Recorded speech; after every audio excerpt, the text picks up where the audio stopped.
This is Shelley Kraft coming to you live on SNN Live.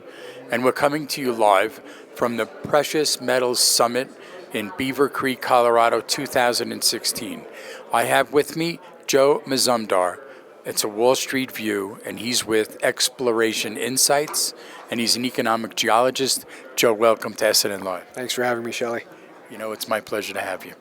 What I'd like to do is start out with an overview of what you do, who you're with, and then we'll go from there. Well, Exploration Insights is a weekly newsletter that's been around for over 15 years. Brent Cook has run it for most. I just joined Brent back in December, and basically we buy stocks and we tell people what we're buying or selling, and sometimes what we're not buying. Now, your focus is mostly on junior exploration companies, right? Well, depending on the cycle, we've owned junior producers that we've done well on that have been taken out, and we've also owned developers. So depending on the cycle, we'll change the stage of the company that we're looking at. But right now, definitely we're moving to the explorers. So we have an audience composed of many different kinds of investors, but they're similar in one way. They love micro-cap companies.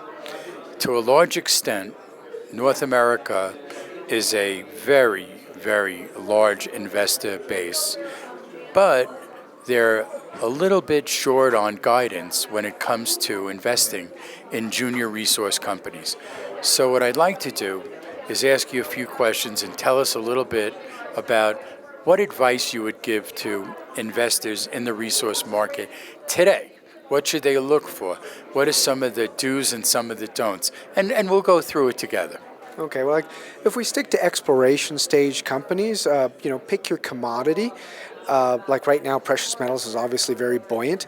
But if you're going to look for quality makes sense in any part of the cycle. So what we tend to look for is a substantial land package, district scale, in a place that has a deposit that we think may be acquired by another company that somebody else would want.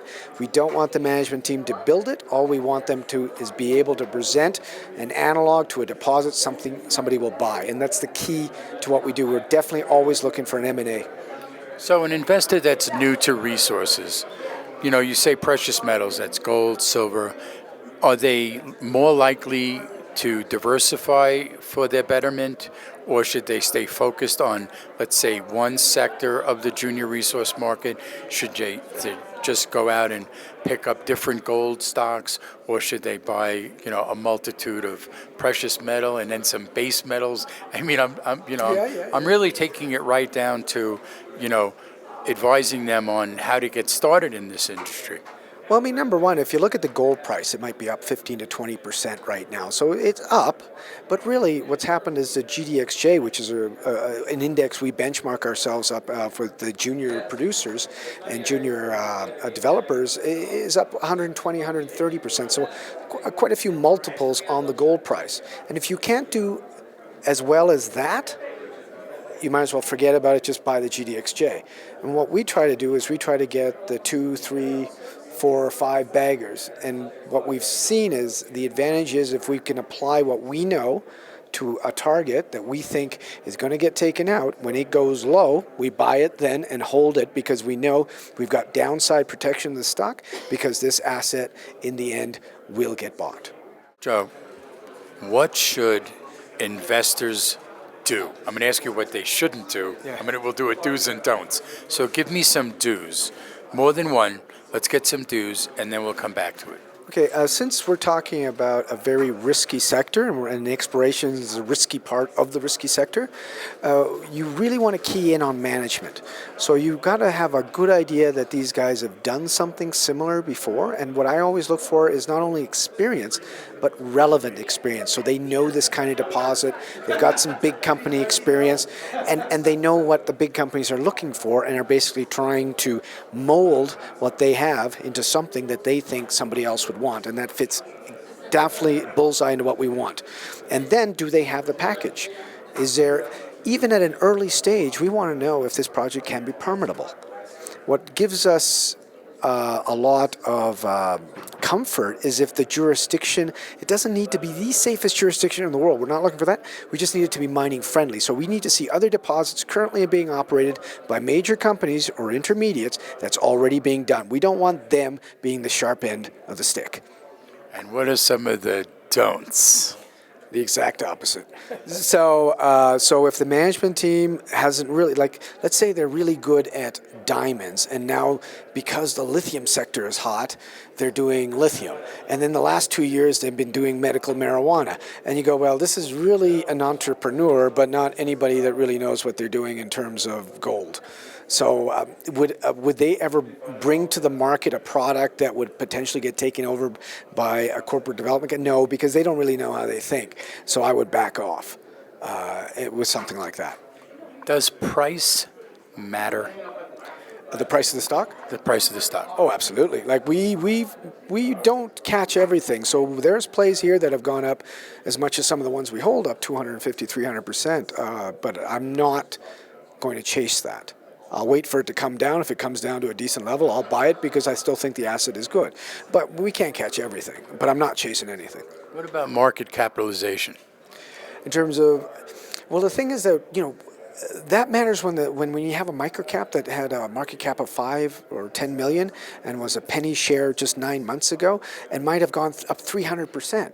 And that 300% might have got them up to 10 to 15 cents, and now their market cap is 15 to 20 million. That's still something we could be interested in because we could think that the probability of finding a deposit that might be worth a fraction of the market cap that the guys that are around it are worth, that's still a buy for us. How often are these junior resource companies acquired by larger companies? Well, lately we haven't seen a lot of M&A, but at Exploration Insights we have been good and lucky in that 2 junior producers we've had were taken out, and also a developer as well as an advanced explorer. So we've had 4 takeouts, and another company that we have has just got in some investment bankers because they've had a lot of people sign CAs with them because they want to get they're looking at getting taken out. So there hasn't been a lot of M&A because what we're coming off is in the cycle, a lot of the companies have had impairments and negative feedback from their investors on M&A. So the M&A we're seeing are quality M&A projects with high return, but not necessarily volume. So if you look for quality, for our thinking is that you have a higher probability of an M&A bid. And that's what we equate as opposed to leverage, where you just buy a stock that works better at a higher gold price. It'll go up maybe more than ours, but when it comes crashing down, you should make sure that you're not the last one out of the exit. When it comes to cash, which allows these juniors to do some, poking around and drilling, etc., is that an important category to look at, that even in the last 6 months when the commodity prices have risen after a very bearish market, if these companies are sitting on cash, isn't that a good quality for these companies? Oh, absolutely. And we've seen a lot of recapitalization in the junior sector with explorers as well. But, these guys aren't getting recapitalized to the 20 to 40 million. They're doing little placements of 5 million and that. They're getting working capital. But then you got to look at what they're going to spend it on. So then you got to look at G&A. Are they going to spend half of it on G&A? How much does the IR person get paid? Do they do anything? And then you say, how much of that's actually going in the ground? And so what's your budget for this? And you could talk to some investors, and they've gotten so fickle that they'll say, you know what, I'll give you this money, but I'll pay this guy for you. That way I know where the money's going and how much it costs. So that people still remember what happened before, but now they want to control the use of proceeds.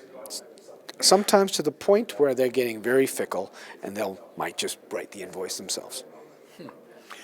Now, we're at the beginning of the fourth quarter of 2016 with an election, U.S. election in the middle of this. What do you see? I'm going to keep you short. I'm going to keep you short to telling me fourth quarter, first quarter. What are some of your reflections? This fourth quarter, and well, the absolutely the presidential elections and what's going on with the Fed almost every other day with respect to interest rates is introducing a lot of volatility to the market. I mean, that's not necessarily bad for gold, but the problem for gold has been that a lot of the run in the 15 to 20% has been ETF led. It's not physical.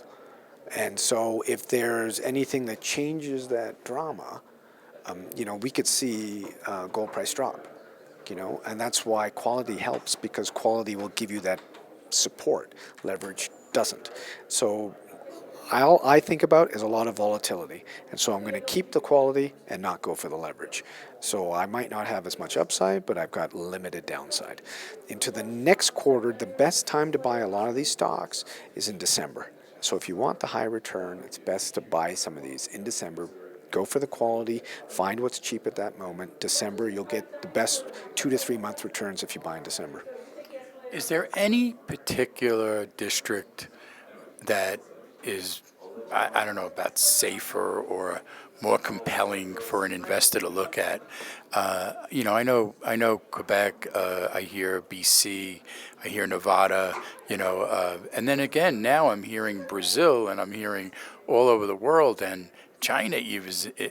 I mean, so when you think about it and you look, what box do you check when it comes to district? Okay, if we keep on the theme that I want a project that eventually gets taken out, I got to think about, like, the person that's going to acquire, where are they comfortable going?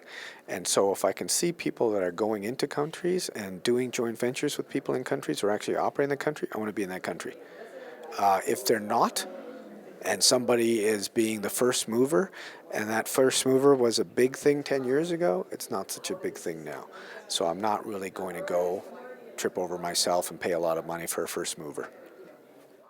Joe, what's your background? My background is I'm a geologist by training, and so I graduated from Canada in geology, and I worked 10 years as a field geologist. I mean, not much in Canada, and the Arctic a bit, in the Yukon, but mostly I worked in Australia and South America.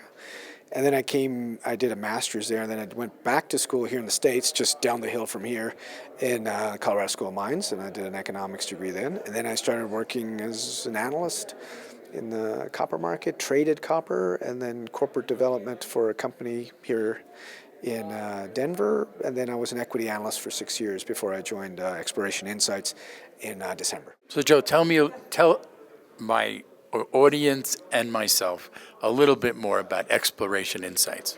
Okay, at Exploration Insights, we basically have subscribers. We tell them what we're buying, what we're selling, sometimes what we're not buying, and sometimes what we do is we introduce themes that are topical for people to understand why we're buying things, like a fatal flaw sort of discussion, and some issues like resource estimations and how they can go bad, or capital structure. So we'll do thematic pieces as well on Exploration Insights. Let's give out your website for more information for our investor audience. Sure. I mean, for more Exploration Insights, you can go to explorationinsights.com, and you could go to the free list, or if you want to subscribe, there's a subscribe now, and then you'll get the insights of two geologists with over 30 years experience each.